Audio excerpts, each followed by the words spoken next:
Hello tout le monde, me revoici pour la quatrième partie de ces produits terminés qui sera consacrée cette fois-ci au make-up.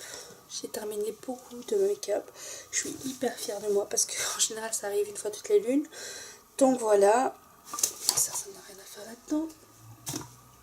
C'est vraiment la dernière partie, là je crois que vous aurez plus de produits terminés avant un très très long moment. Donc voilà, mais en fait il y a eu vraiment une grosse accumulation.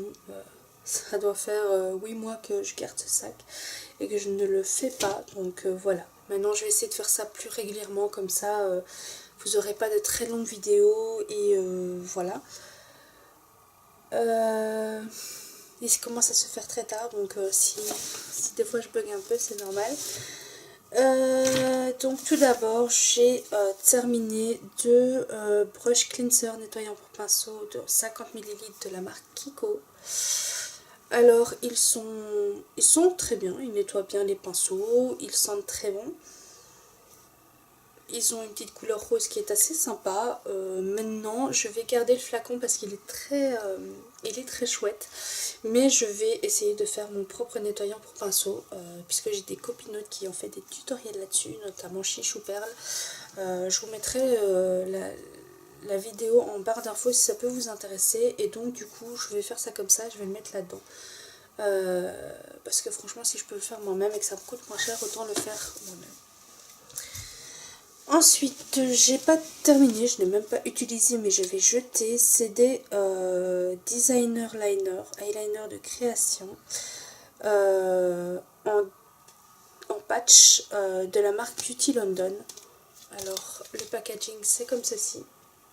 Si vous regardez les vidéos Beauty Box, vous saurez qu'elle était dedans. C'est vraiment pas possible d'utiliser ces trucs là.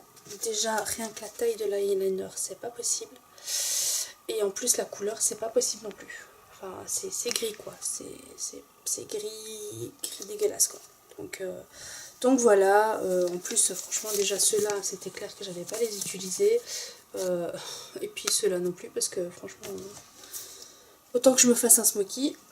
Donc voilà, clairement je n'achèterai pas. Déjà vous allez me dire je le reçois gratuit, j'utilise pas, donc heureusement que je l'achète pas derrière. Alors ensuite j'ai terminé des bâtonnets ouatés pour le make-up de la marque Carrefour qui se présentent comme ceci. Voilà, ils sont très bien. Moi franchement ça m'aide pas mal quand je dois faire des retouches sur les côtés, quand je déborde un peu ou que j'ai du rimel qui se met un peu partout. J'utilise ces bâtonnets démaquillants pour même les sourcils. C'est vraiment très très bien. Je l'achète dans la marque Carrefour parce que c'est pas cher et que ça me convient parfaitement. J'ai pas envie de mettre plus cher dans des bâtonnets pour le démaquillage. Donc voilà, ils sont très bien et j'ai déjà racheté en 2 exemplaires. Ensuite j'ai terminé une base de chez Kiko qui est la Matte Base Corrector Primer, comme ceci. Alors qui a une texture dégueulasse, il faut le dire. Il doit en rester un peu.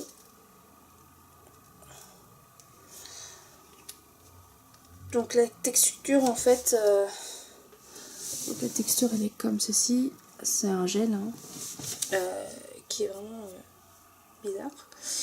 Et donc quand vous l'appliquez, ça matifie très très bien. Franchement pour ça, c'est clair qu'elle fait hyper bien son boulot.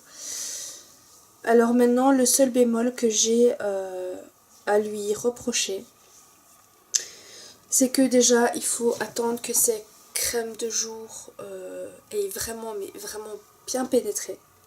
Enfin, même quand vous avez fini de bien la faire pénétrer, il reste toujours un petit surplus on va dire qui rentre dans la peau un peu après.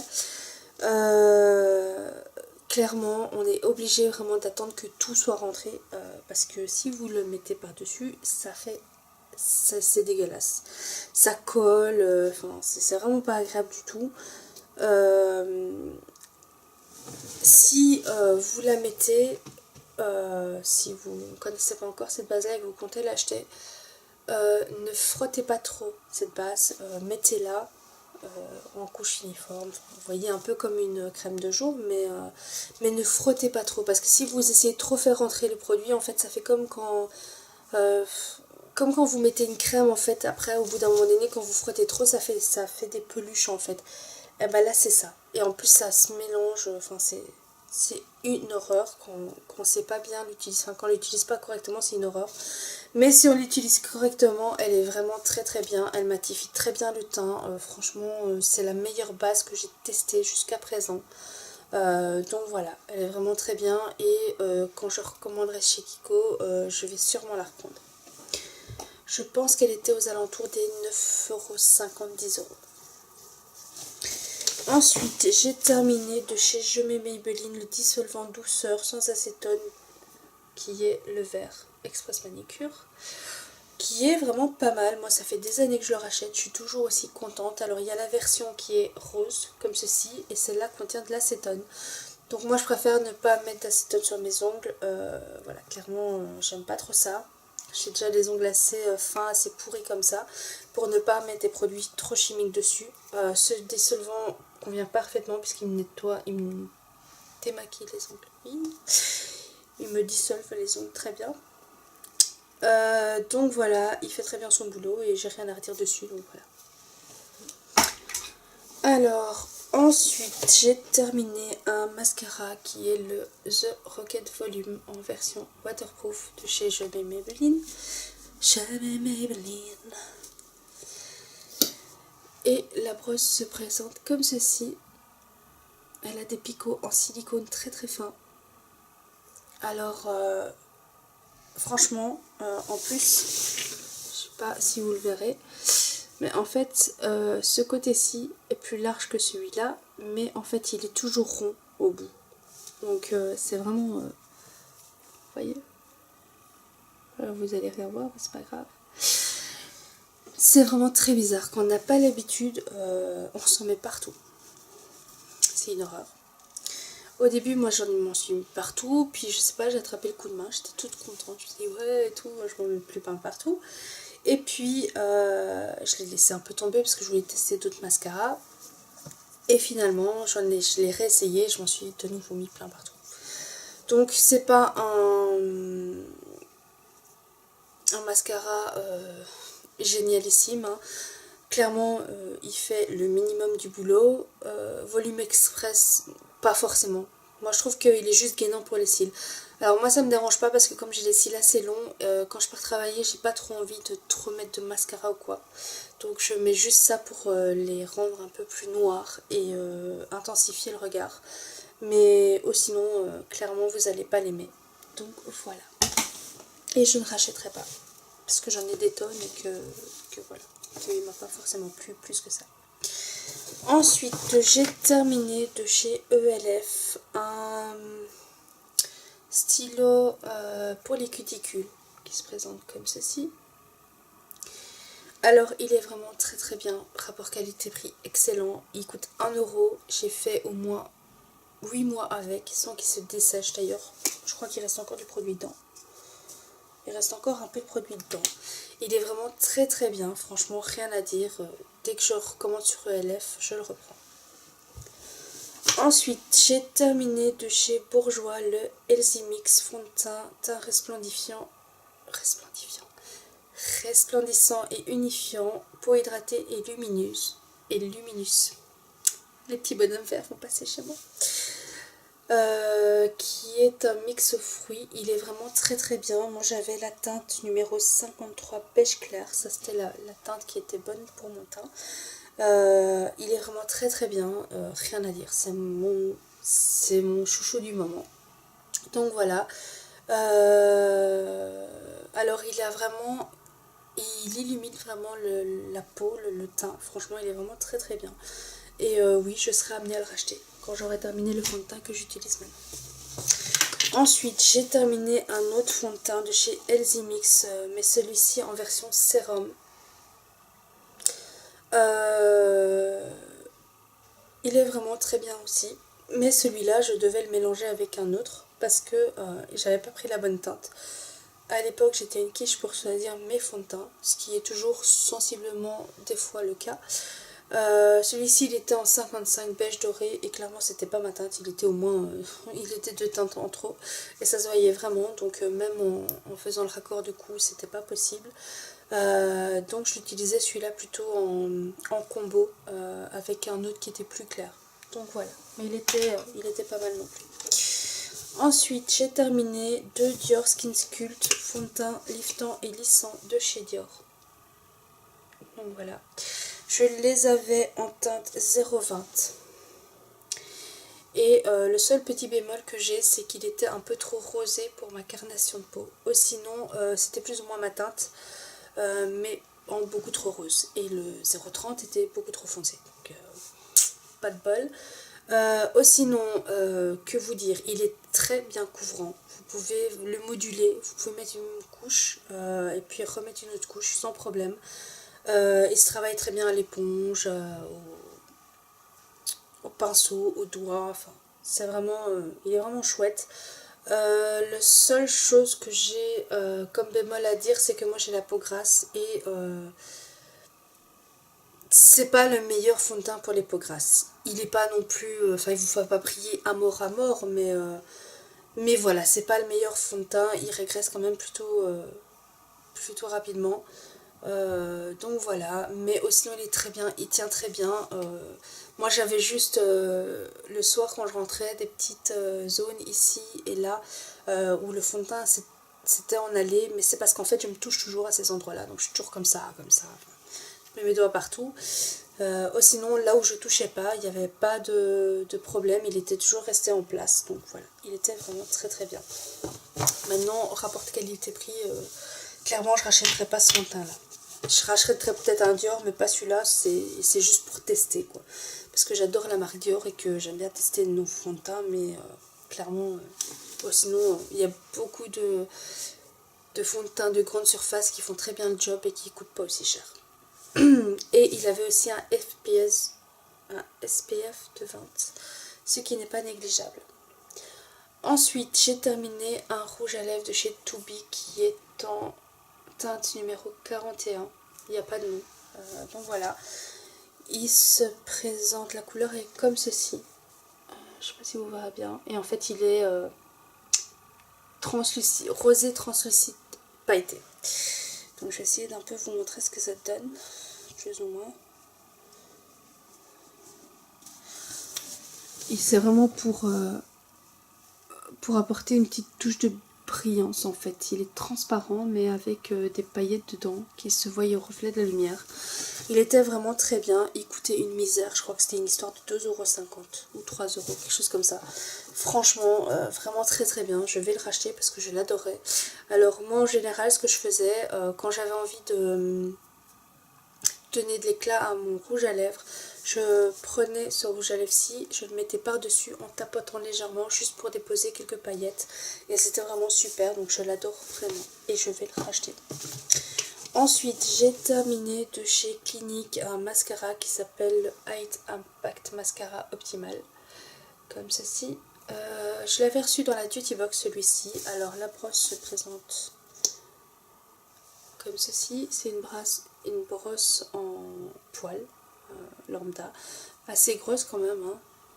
Donc voilà, il était très bien, il donnait du volume, moi qui ai les cils longs, je veux dire, j'avais pas besoin de plus pour le travail. Maintenant, si je voulais vraiment faire une soirée et tout ça, je devais l'utiliser en combo avec un autre mascara. Mais sinon, il est vraiment très bien, il est très noir, aucun souci quoi. Donc voilà. Ensuite, j'ai terminé, enfin, non, j'ai pas terminé en fait, il s'est cassé. C'est l'eyeliner Definition Eyeliner de chez Kiko qui se présente comme ceci. Alors, c'est. Voilà, ça c'est le problème. Voilà. Et en plus, le bouchon est cassé aussi, pour bien faire. Et c'est une pointe en poil, comme ceci, très très fine. Je l'aimais beaucoup, il était très noir, il était très fin, enfin il y avait vraiment moyen de faire de très fins traits. Parce que moi je n'aime pas, enfin vous voyez je suis toujours en train de me toucher là. Et j'aime pas les gros traits d'eyeliner sur moi en tout cas. Je trouve pas ça très très joli vu que j'ai les yeux très très petits. Donc voilà, il était vraiment très bien. Le seul petit bémol que j'ai, c'est qu'il faut vraiment faire attention que ça ne rentre pas dans l'œil parce que comme il est très liquide, en fait si vous le mettez trop près, en fait il y a du produit qui va dans les yeux et ça pique, c'est horrible. Mais si on fait vraiment bien attention, ce qui n'est pas mon cas vu que je suis une... comment dire, je suis bourrine. Donc voilà, mais sinon il est très très bien, très très noir, il définit bien les cils, il est très joli et il tient très très bien. Donc voilà, et oui, je pourrais le racheter. Ensuite j'ai terminé un correcteur. Oui, je le fais tomber. Bon, je vais pas aller chercher parce que je vais faire bouger la caméra, ça va être une horreur. J'ai terminé un correcteur de chez Fit Me. Je vais pas le chercher parce que vous le connaissez tous, j'ai plus besoin de vous montrer, il est vraiment presque vide. Je crois qu'il doit y avoir 2-3 mm de produit dedans qui reste. Il était vraiment très bien, franchement rien à dire. Il était vraiment très bien, je pense que tout le monde le connaît maintenant, donc j'ai pas vraiment besoin de vous faire l'apologie de cet anti-cerne puisque déjà tout le monde le connaît et qu'en plus ils vont s'arrêter de le produire. Donc voilà, si vous voulez tester, que vous ne l'avez pas encore testé, que vous pouvez le trouver dans un magasin, n'hésitez pas à le prendre parce qu'il est vraiment très bien et que faut au moins l'avoir testé, quoi. Voilà, et enfin je n'ai pas terminé mais je vais jeter une base de chez Essie qui s'appelle Million Isles que je ne rachèterai pas parce que cette base est une horreur. Alors la couleur est transparente plus ou moins. Le seul problème qu'il y a, c'est qu'elle me jaunit les ongles, mais à mort. C'est un truc de dingue. Elle jaunit tellement les ongles que j'oserais même pas le refiler à ma grand-mère qui a déjà les ongles jaunes. Donc c'est pour vous dire à quel point ce produit me fait flipper, quoi. Sérieusement, je l'ai acheté 10 €. J'étais dégoûtée, quoi. Parce que franchement 10 € pour avoir les ongles jaunes, quoi, c'est vraiment ça. Non, moi je pourrais pas racheter celui-là. Alors ça ne m'a pas découragée, hein, parce que moi j'aime bien tenter des trucs, donc je me décourage pas facilement en général. Du coup j'ai acheté deux autres soins de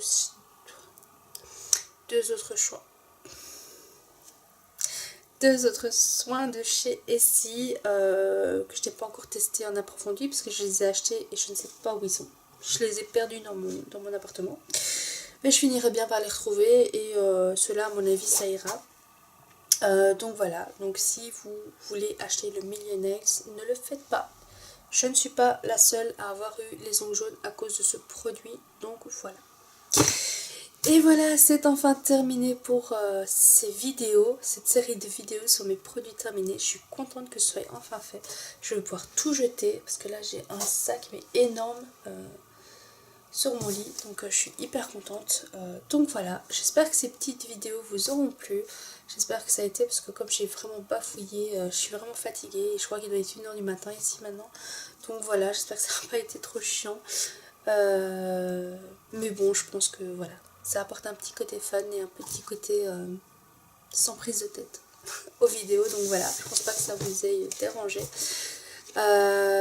N'hésitez pas à me laisser des commentaires sur vos produits terminés, les produits que vous aimez, les produits que vous n'aimez pas. Si vous avez testé les mêmes produits que moi, n'hésitez pas à me donner votre avis sur ces produits-là. Donc voilà, je vous souhaite à bientôt.